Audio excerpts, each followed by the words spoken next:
प्रेम जानते हो किसे कहते हैं? तो कह दिया प्रेम हो गया। स्वार्थ बोलो, मोह बोलो, प्रेम की बेइज्जती मत करो। प्रेम शब्द की, प्रेम विशुद्ध होता है, अपने प्राणों की बाजी समर्पित करके अपने प्रीतम को रिझाने के लिए होता है। यहाँ एक दूसरे के शरीरों पर आकर्षित होकर के काम भोग की वासना स्वार्थ को आप कहीं प्रेम शब्द से संबोधित मत कीजिए। जहाँ स्वार्थ में ठेस पहुंचती तो दिखाई देता है तुम लोगों का क्या हालत होती है एक दूसरे की। प्रेम है, प्रेम का स्वरूप जानते हो क्या है?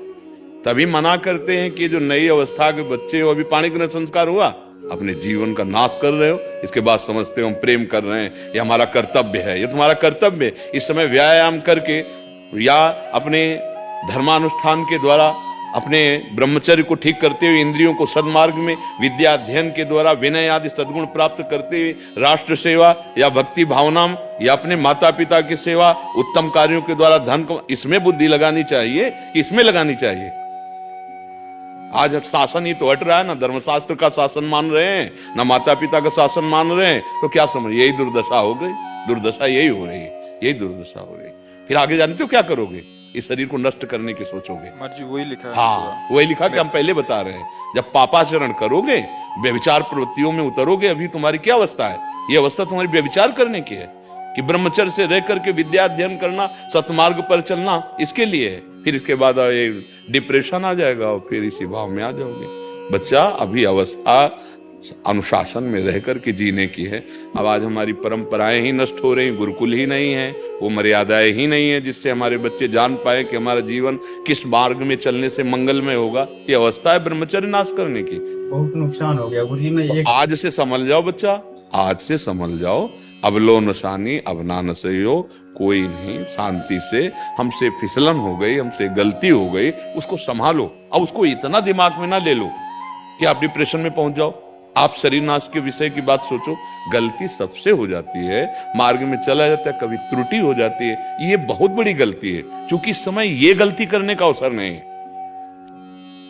माया का ऐसा प्रवाह है, यौवन का ऐसा प्रवाह, यौवन ज्वर के ही नहीं बलकावा। गलती हो सकती है, पर गलती में फंसे रहना या गिरकर उसी के चिंतन में सड़ते रहना दिमाग को, ये नहीं। मानव जीवन इसलिए नहीं मिला। सत्संग करो, स्वाध्याय करो, विवेक प्रकट करो बुद्धि में, और तत्काल उसको काटना सीखो, आगे बढ़ो। नहीं, मन तो ऐसा फंसा देगा, जीवन जेल में बने रहोगे।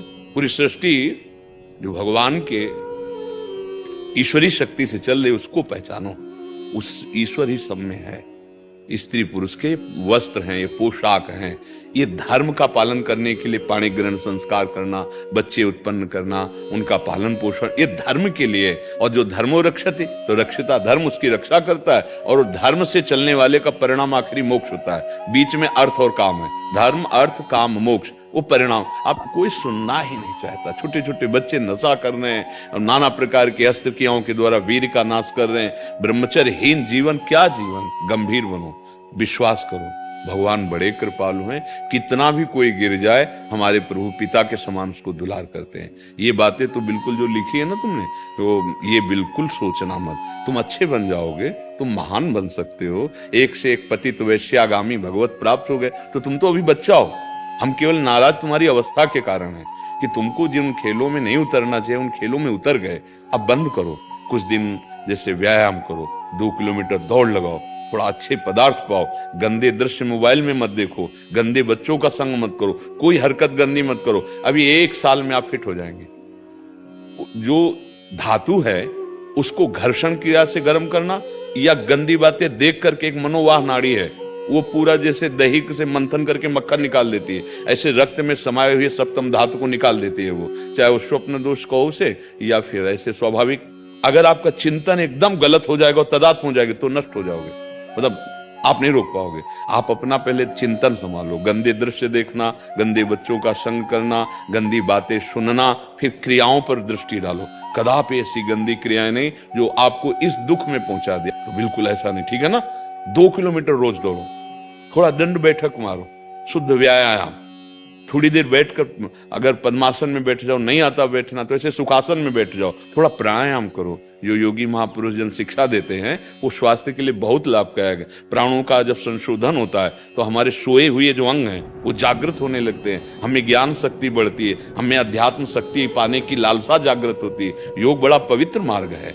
तो थोड़ी देर योगासन करो, प्राणायाम करो, और गंदे दृश्य जो देखने की वृत्ति बना ली उनका, और पूर्वन जो हो गया उसको काट दो, मानो पूर्व का जन्म था, आज से नया जन्म मान लो। अब लो निशानी, अब ना नसइयो, भगवान बड़े कृपालु हैं। बच्चा तुम महान बन सकते हो। अगर तुम जैसे शरीर आदि छोड़ने की बात कर, कोई 5 स्टार होटल रखे हैं क्या? शरीर छोड़ोगे वहां व्यवस्थित हो जाओ, बहुत दुर्गति होती है। अरे अभी सारी दुर्गति तुम मिटा सकते हो बच्चा, तुम भगवान को प्राप्त हो सकते हो। अभी तुम कमजोर थोड़ी हो, अब कमजोर मत बनना, अच्छे बच्चे बनो। थोड़ा गलती हो गई, अब उसको भूल जाओ, जैसे मानो गंदा स्वप्न, अब आगे नया जीवन निर्माण करो, ठीक है?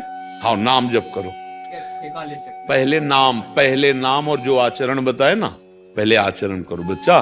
कोई भवन बनने के पहले नींव निर्माण किया जाता है। तुम्हारा अभी मनुष्यता तो आ जाए, ये तो प्रेमी बहुत ऊंची स्थिति है ना।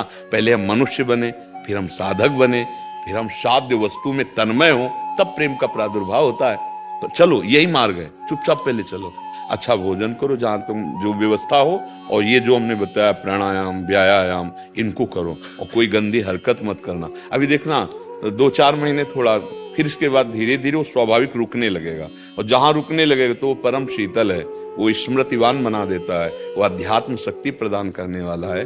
जिनको आज हम कल खिलवाड़ में नष्ट कर रहे हैं ना ब्रह्मचर्य, ये हमारे समाज को ही मिटिया मेट कर रहा है। इतनी सहन शक्ति नहीं रह गई, एक दूसरे की थोड़ी बात नहीं सह सकते। क्यों? क्योंकि अब बल ही नहीं, अध्यात्म बल नहीं। आप मांस आदि खा करके बहुत मोटा शरीर कर सकते हो, लेकिन अध्यात्म बलशाली नहीं हो सकते। अध्यात्म बल ही जीवन को समस्त दुखों से मुक्त करके परम सुख में पहुंचाता है। समझ ना? बस इतना पहले मनन करना जो सुना है।